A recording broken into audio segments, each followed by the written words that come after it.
Could be us. So back to what I was saying. Could be us. పొగ తాగటం, మద్యం సేవించటం ఆరోగ్యానికి హానికరం. Smoking, drinking injurious to health. Friends, good morning. నేను మీ Rajasekhar, common man of India.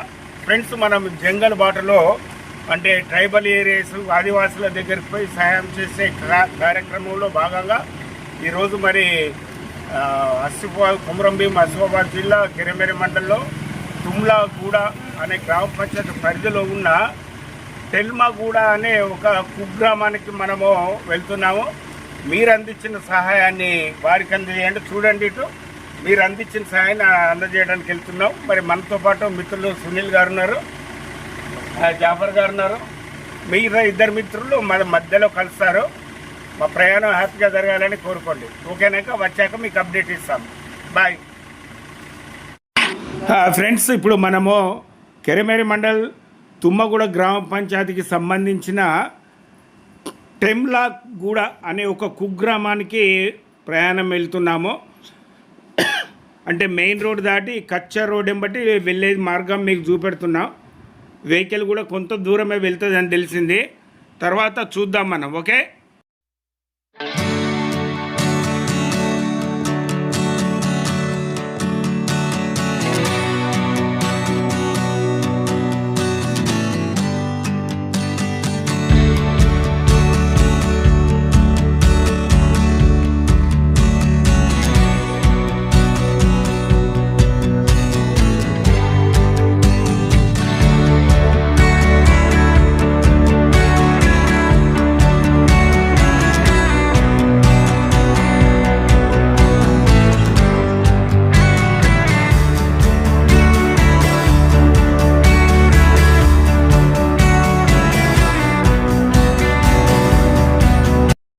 Friends, ఇప్పుడు లోయలో దిగినట్టుగా వాగు లోపటికి దిగాల్సి వస్తుంది. చాలా కష్టమైన ప్రయాణం ఇది.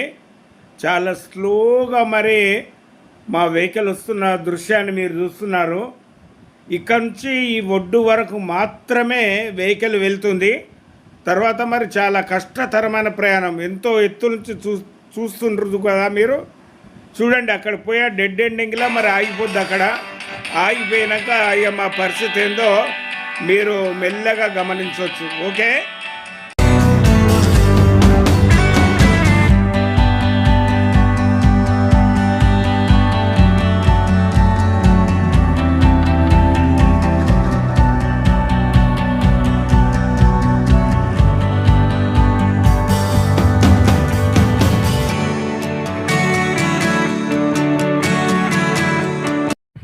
కెరమెర మండలంలో ఉన్నటువంటి తుమ్మగూడ గ్రామం సంబంధించిన టెమ్లాగూడ అనే ఒక కుగ్రామానికి వచ్చినాము. ఇది చూస్తున్నాం కదా, ప్రస్తుతం మనం వాగులో ఉన్నాము. వీళ్ళ కొద్దిపాటి వర్షం వచ్చిందంటే దారి బంద్. ఈ వాగు కూడా ఎంత లోతులో ఉందంటే మీరు అటు సైడ్కి చూస్తే తెలుస్తుంది. ఎంత ఎత్తు మీద గట్టు ఉందో అంత లోతుగా, అంత ఉధృతంగా కూడా ఇది ప్రవహిస్తుంది. మరి ఈ సందర్భంగా మరి వీళ్ళ జీవన విధానం ఏంటిది, వీళ్ళ జీవన పరిస్థితులు ఏంటి, ఇప్పుడు టెంపరీగా ఈ రాళ్లతో ఇక్కడ వీళ్ళు ఒక దారి చేసుకున్నట్టు తెలుస్తుంది. లేకుంటే ఈ ఊరి పరిస్థితి ఏంది, వీరికి కష్టం వచ్చినా, కాళ్ళ నొప్పి వచ్చినా, హాస్పిటల్ సౌకర్యం కావాల్సి వచ్చినా కూడా అది గతి లేని పరిస్థితులు ఉన్నారు. మరి దీన్ని బట్టి స్థానిక ప్రభుత్వం కానీ, రాష్ట్ర ప్రభుత్వం కానీ మరి ఈ గిరిజనులకు సంబంధించిన సౌకర్యాలు ఏం కల్పిస్తున్నారు, ఓట్ల కోసం రావటమేనా, మరి వచ్చి మరి ప్రజల సంక్షేమం ఎంతవరకు చూస్తున్నారు. ఏసీ కార్లలో 4 లైన్ రోడ్ల మీద వెళ్ళటమే వాళ్ళకు తెలుసు. కానీ మీ ఇటువంటి కడు బలహీనమైన పరిస్థితులు ఉన్నటువంటి ఈ గిరిజనుల జీవన స్థితిగతులు వాళ్ళకి ఎలా తెలియాలి, వాళ్ళకు తెలియజేద్దామనే ఉద్దేశంతోనే మరి వీళ్ళకి సరైన రహదారి లేదు. కనీసం వీళ్ళకు వంట చెరుకు కూడా కట్టెలే వాడుతున్న సందర్భాన్ని మనం చూస్తున్నాం ఇక్కడ కదా. ఒకసారి ఇప్పుడు చూడండి, మనం వెళ్ళాలంటే అక్కడ చివరిగా చూడండి దారి, కొద్దిగా జూమ్ చేయండి. ఆ దారిలోకి వెళ్ళాలి అంటే ఎంత కష్టతరమైన వీళ్ళకి ప్రయాణం ఒక్కసారి ఆలోచించండి. ఇక మేము వచ్చిన వెహికల్ అవతల ఆ గడ్డ మీద ఆగిపోయింది. అంటే మళ్ళీ మేము ఇదంతా దూరం నడిచి వెళ్ళాలి ఇక్కడి నుంచి మేము. ఎందుకంటే ఇటువంటి వీరి స్థితిగతులను మీ అందరికీ తెలియజేస్తే మరి ప్రభుత్వం దృష్టి పోతే వాళ్ళు ఏమైనా కొద్దిగా దయ తలుస్తారేమో అనేది మా ఆలోచన. ఏదేమైనప్పటికీ ఓట్ల కోసమే కాకుండా ప్రజల సంక్షేమం కోసం కూడా పాటుపడే నాయకులు కావాలని చాలామంది కోరుకుంటున్నారు. ఇప్పుడు మనం ఆ కుగ్రామంలోకి పోయి మరి వాళ్ళ స్థితిగతులు ఏంటి అనేది తెలుసుకుందాం. Come on friends.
ఇక్కడ మేము తీసుకొచ్చిన సహాయం ఏదైతుందో మా వెహికల్కి వెళ్ళి కిందకి దించుతున్నారు. దాన్ని మరి ఆ మీదికి ఎట్లా తీసుకెళ్లాలా అనే విషయమే డిస్కషన్ అవుతుంది.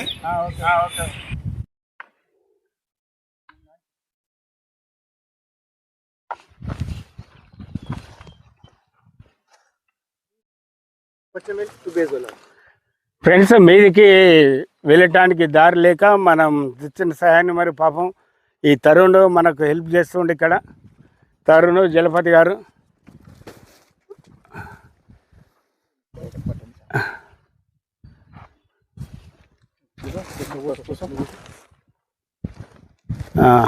ఓకే వెళ్తుందా? జాగ్రత్త మరి. ఇవి మీద పెట్టి ఉత్తా కాదు, వెయిట్ లేదులే.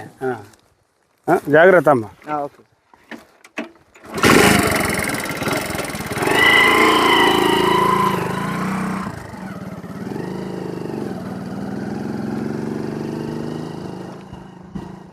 చూసారా ఫ్రెండ్స్ పరిస్థితి? ఇటువంటి దుర్భరమైన పరిస్థితులు జీవించే గ్రామాలు ఎన్నో ఉన్నాయి. మేము ఇక్కడ వెహికల్ ఇక్కడ పెట్టి మరి ఆ లగేజ్ కూడా అటు చూసినట్టు ఎంత ఎత్తున్నా చూశారు కదా, ఇప్పుడు అంత ఎత్తుకు ఇప్పుడు వెళ్ళాలి. మనం వెళ్ళి మరి వాళ్ళ గ్రామ పరిస్థితులు ఏంటి, స్థితిగతులు ఏంటి అనేవి తెలుసుకుందాం. ఫ్రెండ్స్ చూస్తున్నారు కదా, ఈ అప్పు ఎక్కుతున్నాం మేము ఇప్పుడు. ఆ అబ్బు ఎంత నడవద్దని కూడా ఇటువంటి మనకు లెక్కలేని అన్ని కుగ్రామాలు దొరుకుతుంటాయి. వీళ్ళ సర్పంచ్కు రమ్మని 3 సార్లు మనం ఇన్ఫర్మేషన్ ఇచ్చినా హ్యాండ్ ఇచ్చిండు. ఖచ్చితంగా వీళ్ళ సర్పంచ్ గురించి పై అధికారులకు కంప్లైంట్ ఇవ్వాల్సి ఉంటుంది. ఎందుకంటే వాళ్ళ గ్రామానికి సర్వ్ చేయడానికి వచ్చినప్పుడు ఆయన రిసీవ్ చేసుకోకుండా ఎట్లా? అబ్బో నడవకుండానే అంటే నడవకుండా మనం ఏ గ్రామానికి పోయే పరిస్థితి లేదు ఇక్కడ.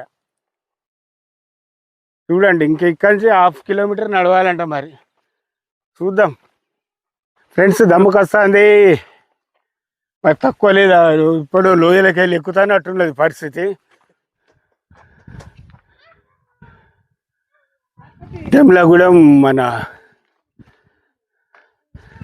గూడెంలోకి వచ్చాము. వీళ్ళ ఇల్లు చూడండి, చూస్తుంటే అసలు భయం వేస్తూ ఉంటుంది.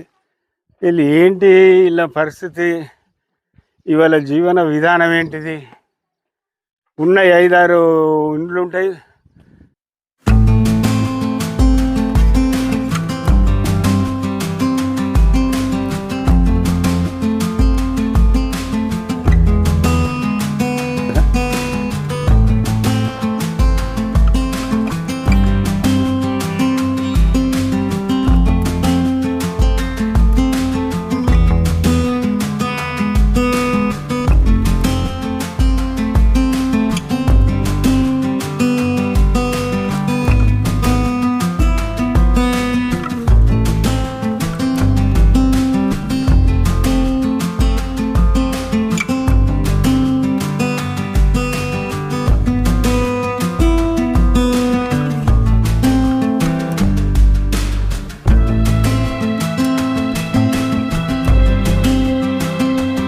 ఫ్రెండ్స్ ఇదే టెంబ్లగూడ.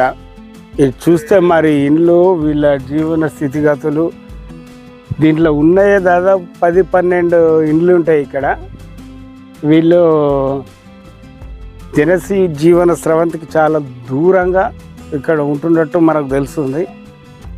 మళ్ళీ వీళ్ళని వ్యక్తిగతంగా మనం కలుసుకొని వీళ్ళ వివరాలు, వీళ్ళు ఎట్లా జీవిస్తున్నారు అనే విషయాలు తెలుసుకుందాము. ఇక్కడ చూస్తే ఇద్దా, ఏం పేరు? మడాయి ఖన్నా. ఫోటో తీసుకో. ఇప్పుడు ఎప్పటి నుంచి ఉంటారు ఇక్కడ మీరు? ఇక్కడ నువ్వు పుట్టింది ఇక్కడేనా? ఎక్కడ? మరాఠా. ఇక్కడికి ఎప్పుడు వచ్చినావు? చిన్నగా ఉన్నప్పుడు వచ్చినావు. అచ్చా అచ్చా అచ్చా. నీకెందరు పిల్లలు?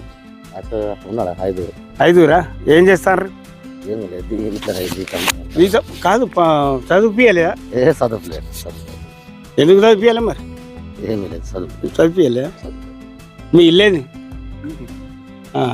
మీ ఇంటికి రావన్నా? రావన్నా చెప్పు. మళ్ళీ వస్తా, ఈసారి పిలుస్తా అని పోయి వస్తా.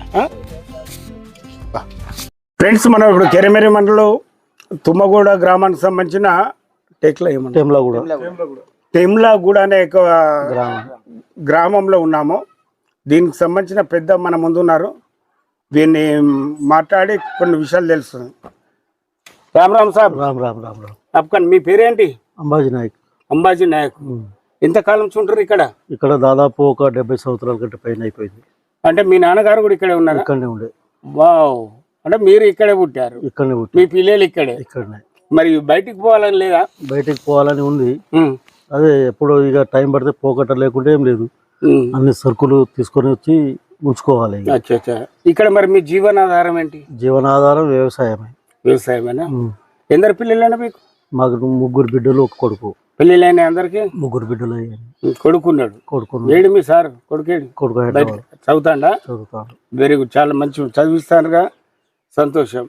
అయితే అంబాజీ గారు, ఇక్కడ ఇంత దూరంగా మీ కనీస సౌకర్యాలు కూడా లేవు కదా ఇక్కడ?